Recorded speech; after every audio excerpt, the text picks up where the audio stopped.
Hi po guys! Welcome to my channel. This is Kuya Jeep TV. So ngayon guys, meron naman akong i-share sa inyo. Ituturo kung paano mag-edit ng ganito guys. Yan. Ang tawag ko dyan sa Facebook is Biglang Giant na Lion.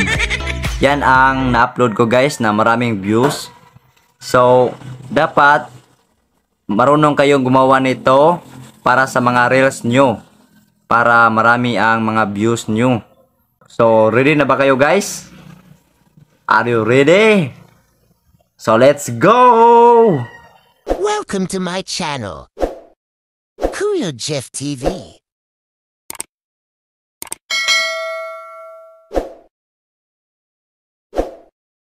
Before tayo mag-start guys, dapat meron na kayong nito na download sa internet. Meron doon, mag-search lang kayo ng Smoke Effects Green Screen. So, yan guys. Yan. Mag-download lang kayo ng ganyan. So, ibahin ko na lang guys. Kasi yung green screen effects na smoke ko na nilagay ko sa video na yon, na-delete ko, kaya nag-download ako ng bago.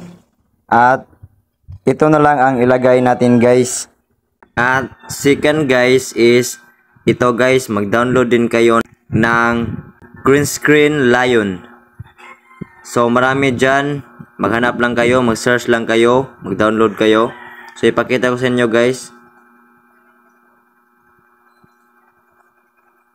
So yan ang gagamitin natin guys. And last guys is mag-shoot kayo, mag-acting kayo na para kayong may kinakausap na lion or hinimas-himas mo ang lion. Basta mag-acting lang kayo guys. At mag-acting din kayo ng para kayong na-shock at tumakbo kayo guys. Yan, ganyan lang. So punta na tayo sa ating CapCut guys. Click lang ang CapCut na app. And then i-open natin ang new project. I-click ang new project. So, nandito na tayo sa ating mga videos. So, hanapin ko ang aking video na sinut.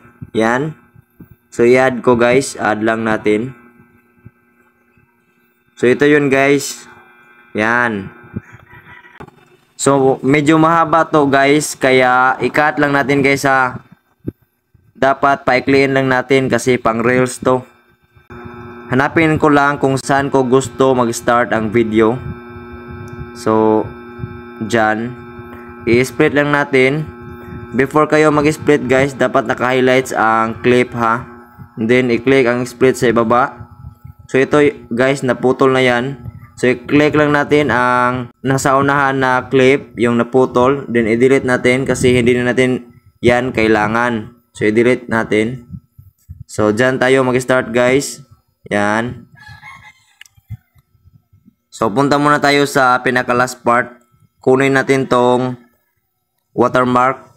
Before tayo mag-start guys, i-delete natin ang watermark para walang watermark sa dulo.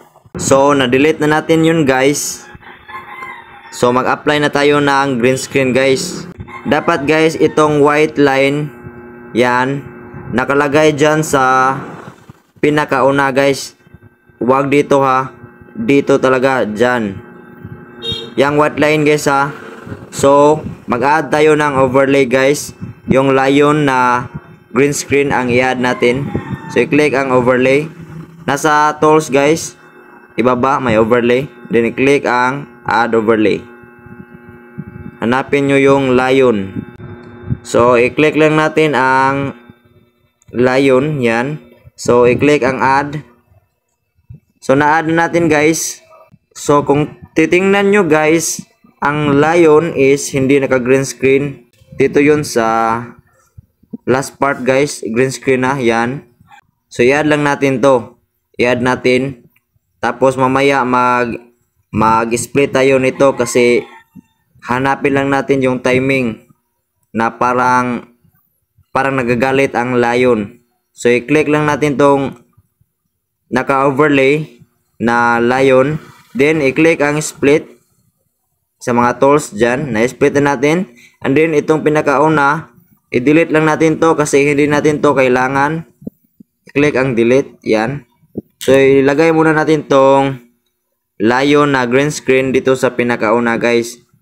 Kung paano mag-move guys or mag-drag, i-click lang ang Lion na green screen, ang clip, i-hold, and then i-move sa left side. Yan. So nasa unahan na siya guys. Yan. So ang gagawin naman natin dito is i-click ang green screen na Lion at kukunin natin yung background na green guys. So i-click lang natin and then hanapin sa mga tools ang remove BG. I-click ang remove BG guys. Yan. And then chroma key tayo guys. I-click ang chroma key. Then color picker guys. Dapat yang circle na yan guys, ilagay nyo sa green. Dapat mag all green yan guys. Yan. Para ang green lang ang mawala guys, ang background. Yan. So i-click natin ang intensity. Yan. Ilagay natin dito sa, i-try natin sa 50 guys. Yan. And then ang shadow guys, ilagay natin sa 100. So yan. Click lang natin guys ang check mark. Yan. So wala na ang background na green. So ang gagawin natin dito guys is i-move lang natin tong naka green screen. Guys, pag mag-move kayo guys, pag magpwesto kayo sa Lion, dapat i-click nyo ito guys. Yan. Yang dapat naka-highlights yan. Yang Lion sa ibaba guys. And then ilagay nyo kung asan nyo gusto ilagay. So ipisto ko lang dyan. So dyan lang guys. Dapat maliit guys. Para mamaya palakihin natin yan. So yan lang muna guys. And then ito guys, dapat hanapin natin ang timing. So i-play natin. So yan, na-timing na guys oh. Paggalaw ng Lion, na-shock din ako. So yan, timing na yan guys. So ang gagawin natin dito is palakihin natin tong Lion. Maglagay tayo ng keyframe dito. I-click ang Lion guys, yang naka-overlay. And then i-timing lang. Pag ganyan, so sakto na yan guys. Dapat palakihin na natin yan. So ilagay natin dito ang keyframe. I-click ang keyframe. Yan ang keyframe mo. Yan. So i-click natin yan. So na-click na natin. Tingnan nyo guys, may red na siya guys sa green screen. Itong sa ibaba guys. Yan. Then i-move lang natin to guys. I-move natin ha. I-move natin ang video. Hanapin natin kung saan. Yan. Natakot na ako guys. So dapat palakihin pa natin to. Paano ba palakihin? Ipitin nyo lang guys ang sa dalawang daliri nyo. Yan. Parang i-zoom nyo guys. I-zoom in. Para lumaki ang Lion. So yan guys. Lumaki na siya guys. Palakihin pa natin. So sakto na yan guys.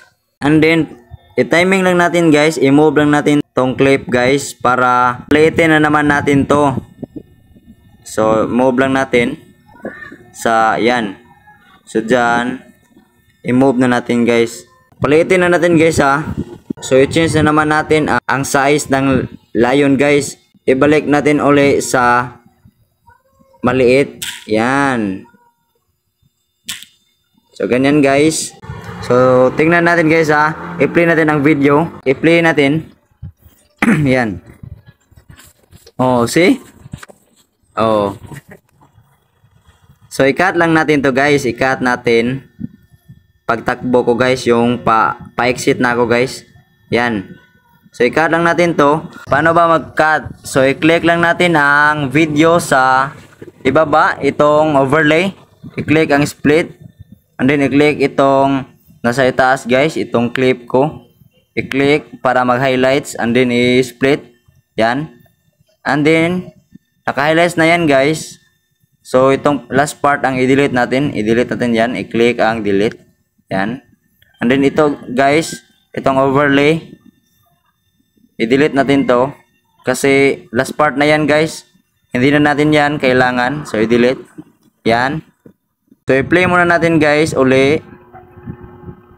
Play natin ulit guys. So, yan.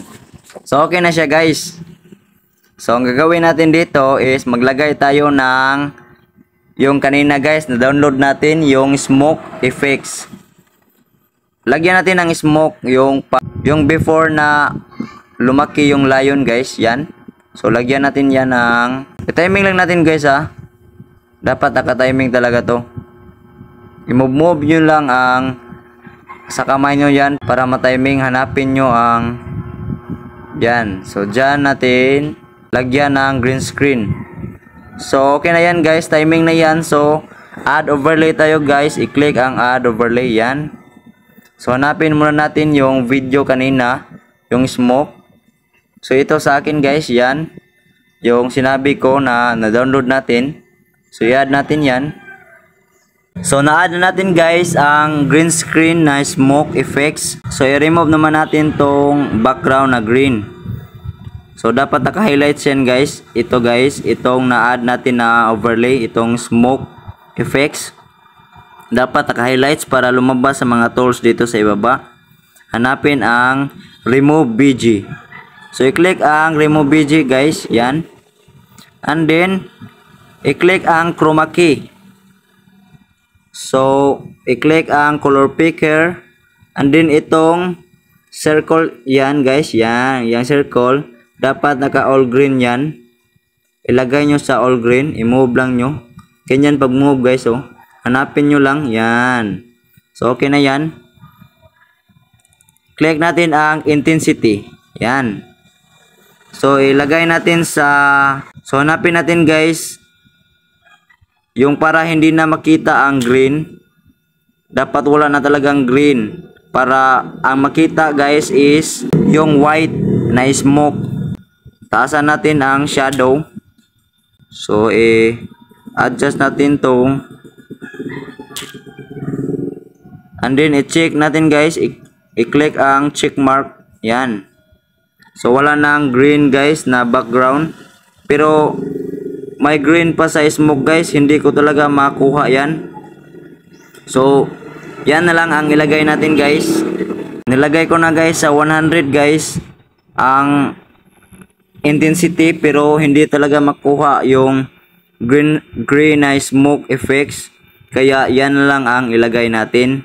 Pero kung gusto nyo na wala talagang green para malinis ang pagka-edit nyo, marami doon sa internet. Mag-download lang kayo guys ng mga green screen effects na smoke. So akin, ito na lang kasi wala na tayong oras na mag-download ng green screen effects. So ito na lang ang ilagay natin. So palakihin muna natin tong green screen effects guys, itong smoke, para mas maganda tingnan guys. Yan. So ilagay natin dyan sa gitna ng lion. Palakihan pa natin. Mas maganda talaga guys pag white talaga, wala nang green. Hindi ko talaga matanggal ang green na yan. Mas maganda pag all white talaga. Pero madami doon sa internet. Maghanap lang kayo ng magagandang effects. Hanapin nyo yung dapat mawala ang green screen. So ito lang sa akin guys. For example lang naman to. So okay na yan guys. Nalagay ko na yan. So i-play natin guys. I-play natin sa pinakauna ha.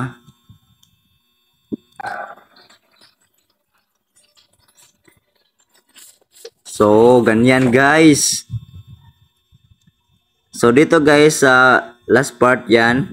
I-delete na natin yan kasi hindi na natin yan kailangan. Para magkalinya guys sa lahat ng clip, sa green screen at sa itong clip ko, dapat i-click nyo ang clip ko, itong nasa itaas. Yan. So, ang white line pumunta na siya dito. So, nakalinya na yan. So, madali lang mag-delete at mag-split. So, i-click nyo ang sobra. Yan. Itong nasa ibaba. Yan. Na-click ko na. Itong green screen na smoke. So, i-click ang split. Yan. And then, i-delete. So, na-delete na guys. So, na-delete na natin ang sobra guys. So, okay na siya guys. Oh, nakalinya na guys. Oh, tingnan nyo guys. Yan. Nakalinya na sila lahat. So, dapat nakalinya talaga yan guys. Dapat same size talaga sila. Dito sa pinakalas. Kasi, pag hindi yan same size, makikita ang sobra guys. Pagkatapos ng video mo. So, dapat same size sila guys. Dapat nakalinya talaga. So, i-play natin ang pinakauna guys. Yan. Tingnan natin ang resulta guys ha. So, ganyan. Ganyan lang guys. So, okay na yan guys. So, i-save na natin to. I-click lang ang arrow na nasa itaas guys. Yan. I-click nyo yan. So, yun lang guys. Sana po nakatulong sa mga gustong matutong mag-edit dyan. Sa mga baguhan. At hindi pa familiar sa CapCut na app. Sana po nasundan nyo guys yung mga tools na ginagamit ko sa pag-edit. Kung hindi nyo nasundan guys, mag-comment lang kayo sa ibaba para makita ko guys at para magawaan ko ng ibang tutorial. Salamat po guys and don't forget to subscribe. Hit the notification bell para palagi kayong updated sa mga bago kong uploads na tutorial sa pag-edit gaya nito guys. Yan. So, thank you.